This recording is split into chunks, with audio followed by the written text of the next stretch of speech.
I'm going to make programming profiles for this giant Mockup programming wheel. So something that sticks out from this wheel. And I'm 3D printing something right now. Kind of exciting. Okay.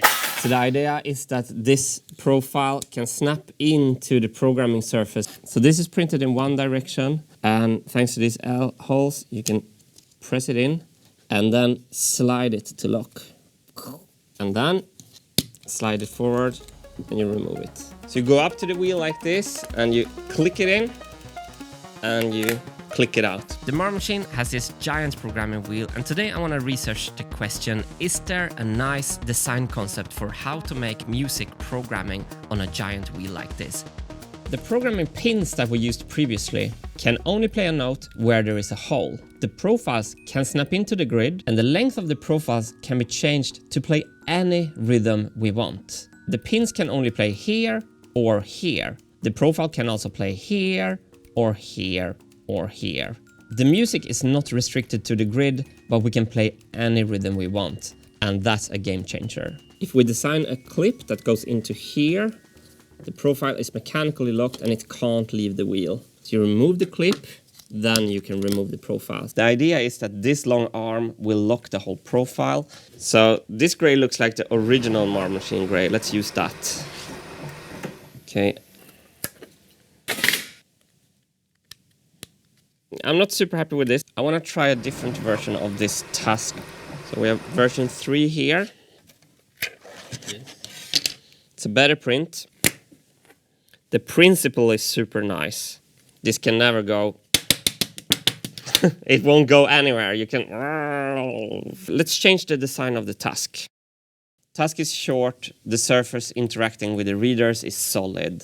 So here was a long task. Here's version 4 with a short task.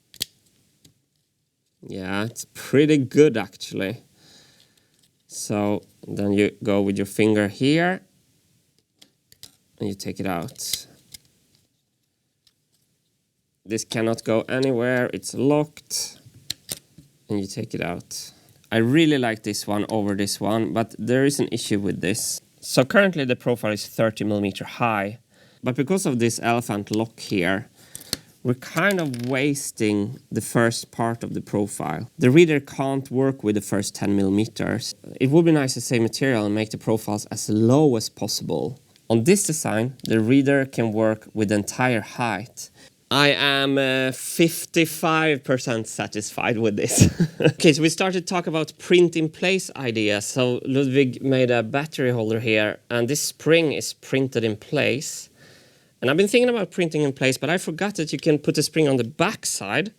So after iterating on our ideas, I think we're gonna try a print-in-place solution, Ludwig. I think we have version 5 ready, so I wasn't happy with this. And with this print-in-place idea, I really like this design. So if we turn it around, boom, things are happening secretly here on the back side. This one had the click in front of the profile. Now we just have a clean thing. So no mechanics in front of the profile there. Instead, we have hidden it in the middle here, and we're printing over, so the whole profile is still stiff. If we go layer by layer, here we're printing the spring on the print bed, and then we're printing over the spring with new layers that is not touching. This might be the one. Ooh. Okay, testing the print in place. Yeah, the idea is brilliant. My spring, you unlock it here. My spring is too weak. I can shorten the spring. Version 6, new idea.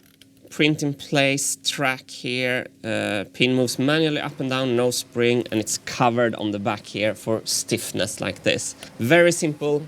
So let's print it. Programming profile seems to work great, and now I want to make a huge programming section on the big Mockup wheel here. To do that, we have to learn about K-factor, which is something that I wanted to learn for a long time. We're going to learn it together now. Imagine this is stainless steel, 1mm thick. The curved base is going to be manufactured flat by water cutting or by laser cutting like this, which means that we need to have a flat pattern. Our flat pattern will then curve when we put it on the wheel. And when the flat pattern is curved, it's going to be distorted. The K-factor can help us calculate that distortion. I can show you the little thing that I know. If we think of this as a 1mm sheet. When this straight piece is bending, there is something called a neutral axis, I think. And the K factor is the distance from the inside to that axis. K factor is always smaller than 0.5 because 0.5 would be the exact middle of the material. This axis never lies on the outside. It's always a little bit on the inside of the band. So if we know that the K factor is 0 point something, we can then calculate how a flat pattern translates to a curved pattern. And lucky for me, Onshape does these calculations automatically in the sheet metal sections that I also need to learn. So we're gonna do both K factor and sheet metal section now. So this is quarter of the wheel, and I picked a section up here that is small enough to print. But we want to manufacture this flat and then curve it. So that's where Onshape's sheet metal model should help. I tried to use the convert, which didn't work, but apparently for this kind of shape, thicken. And then I choose the top face here. So then we have a flat view, et voila. So we're going to use the stainless steel K factor. This is plastic, but we don't care. If I choose an edge here, you can see the same edge lighting up here in the flat part. And this is a radius of 800mm, but in here it has calculated the length. This is what we should print somehow. So if I open a sketch here, I have insert DXF. Okay, so we extrude that 1mm. Boom, and we are ready to print. My first sheet metal work in Onshape. So I'll import it into the printer and we're ready to print.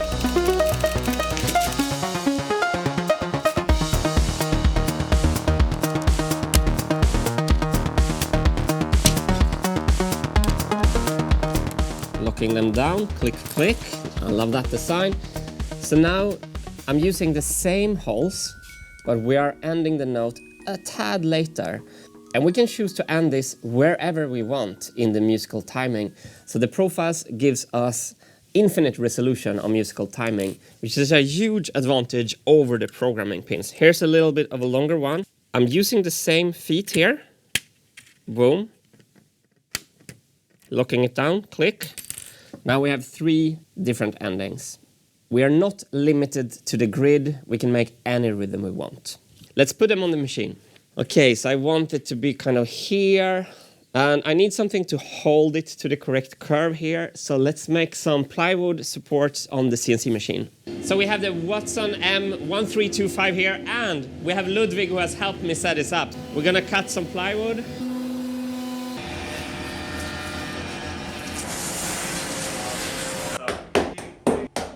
All right, plywood holders, they're gonna go on the inside like this. This programming profile hugs the underside and pulls the sheet metal into this correct curve. This is only a mock-up. We're not gonna 3D print this. It's gonna be stainless steel. Let's just remove this.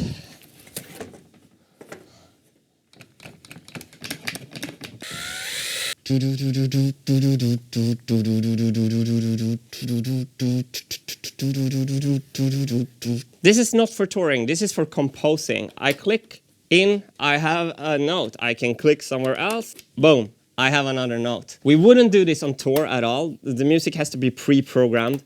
But when I'm in the studio, to be able to manually program like this, okay, I think this note should be over here.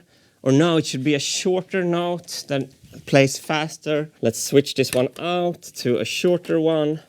Oh yeah, that'll sound good. So now when I have this mock-up, I feel it on the machine. I can feel how it feels standing on the machine, making music here, which informs the upcoming design decisions a lot. There's absolutely no use in me furthering this design until I've written all the design requirements for the programming wheel. If you don't understand the problem you're solving for, you have no actual way of measuring how successful a solution is. So this can never be anything else but a design concept. To get going with this, I need to properly write all the design requirements for the entire wheel. I also realized that these holes will be even better if we just make them square. There's no reason for them to be L-shaped. The machining time will go down, I think, and it will look a little bit cleaner. And the profiles will be more sturdier. I printed these to explain something really important. There's 2 kinds of independence that you really need to understand. First, we talked already about length independence. So this profile can end here, it can end here, it can end there, it can end wherever. The length of this profile is independent of the programming feet. It's not a programming pin that sticks up right where the hole is. No, it has lengthwise independence. But check this out. The fish skeleton, it has height-wise independence as well. If you want to play 2 notes really quickly, you can. If you want to have the hi-hat opening a little bit, you can. The top of the profile is a canvas we can paint whatever painting we want on. We can also have different heights. Here's one height, here's another one. But it's extremely important to understand that these are not pins that are tied to the whole locations. We can do whatever music information we want on top of these. So boom, we have height information. We can do whatever we want. And boom. And so if I was a reader,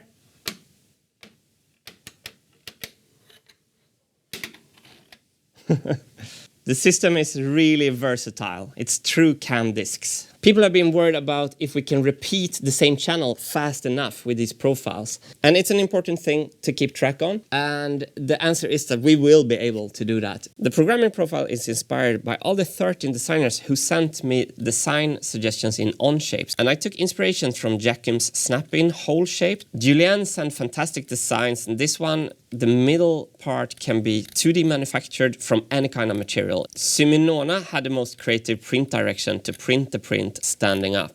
Sam made Wintergatan shaped snap fits. Here's a design from Fabricatis. Stroopwafel, the Dutch delicacy. This nice material saving design. Really nice design with a clip in the back and these perpendicular feet. This design from Ben Taylor showcases something really important. We can use a 2D manufactured plate, so we could use really great plastics like Delrin and stuff and water or laser cut them, and then we can use a clip from another material.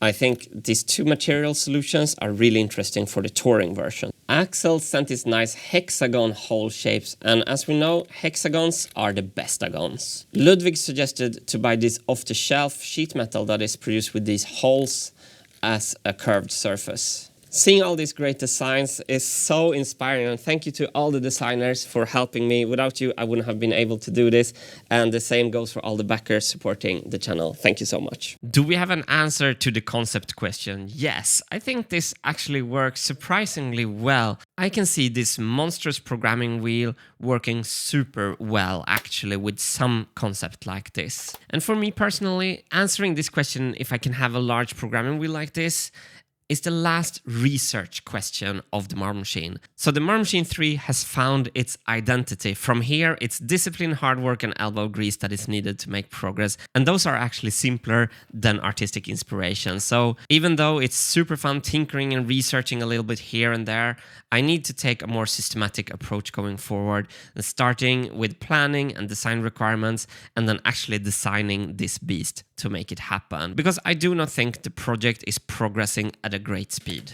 Yeah, it's a great concept, actually. I'm very happy with the concept. I'm not so happy with the progress I've been doing on the Marble Machine this spring. I need to work faster. If I ever gonna get to the music and to the world tour, I need to speed up. I'm a fast biker. I need to become a faster builder. So I need to go much faster towards the world tour. I'm gonna speed up like 100 times. I need to speed up 100 times. And in the upcoming 4 weeks, I'm on parental leave. So I'm gonna spend every day with my daughter going swimming and stuff. And those 4 weeks will give me time to reflect on how I can make progress much faster, because honestly, I'm not super happy with the rate of progress. Also, before having kids, I worked 16 hours per day for 7 days per week, seriously, my whole life. So I went from working 250% to now only working 100%. With less time available, I have to make sure that I use it properly to make progress faster. We can, we should, and we're going to go faster, I hope anyway. There will be no content during my parental leave. I'm going to be really mindful spending time with my daughter, and I wish you all a great continuation of the summer, and we'll see you after my parental leave. I'm super stoked to get back to this fantastic monster music box. Take care. Ciao.